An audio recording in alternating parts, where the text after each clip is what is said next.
3 minggu pasca pemilu 2024, aroma retaknya koalisi pendukung calon presiden nomor urut 1 dan 3 mulai tercium.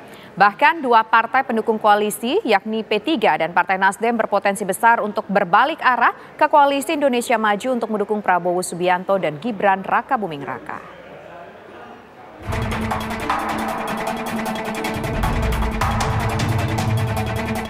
Sidang paripurna DPR RI yang pertama pasca pemilu mulai menunjukkan peta politik terkini di Senayan.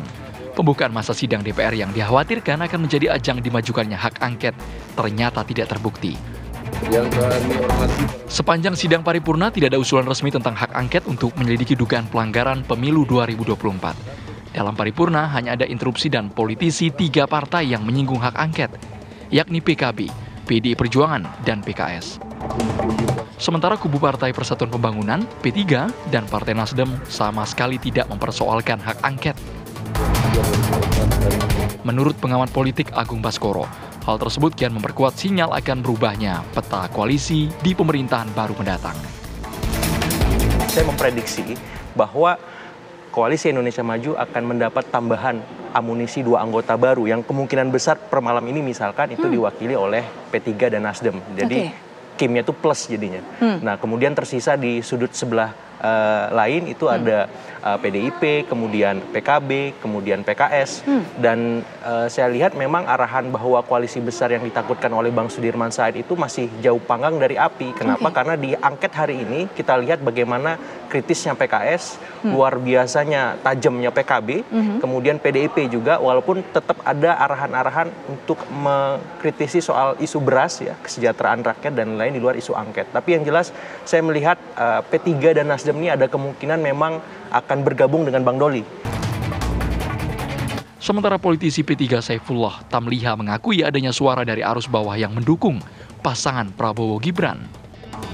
Ya, kalau dilihat jejak rekam P3 kan pernah mempelopori mencalonkan Prabowo sebagai calon presiden pada tahun 2014 dan 2019 kemudian cenderung ke Pak Jokowi.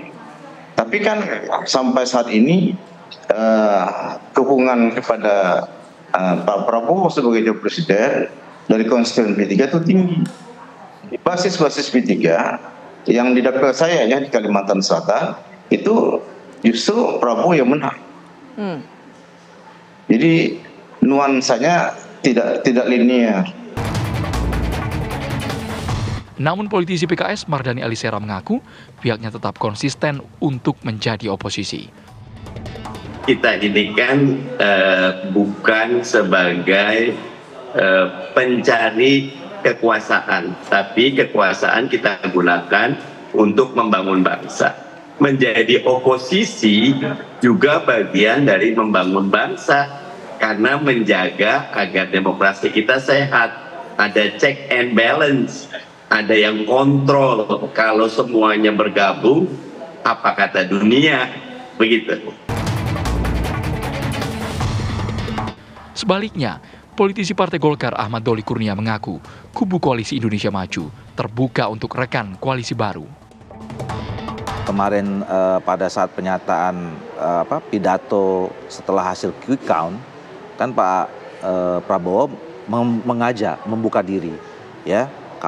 Bahkan sebelumnya kalau saya terpilih jadi presiden dan Mas Gibran jadi wakil presiden, saya akan mengajak kawan-kawan 01 dan 03. Nah, itu kan sebenarnya sinyal bahwa memang koalisi ini Pak Prabowo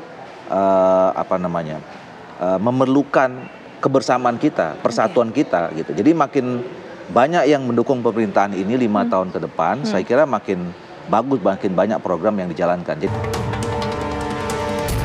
Meski pemenang resmi Pilpres 2024 belum diumumkan, manuver partai politik dipastikan akan semakin gencar hingga dilantiknya presiden baru pada Oktober 2024 mendatang. Tim TV One mengabarkan.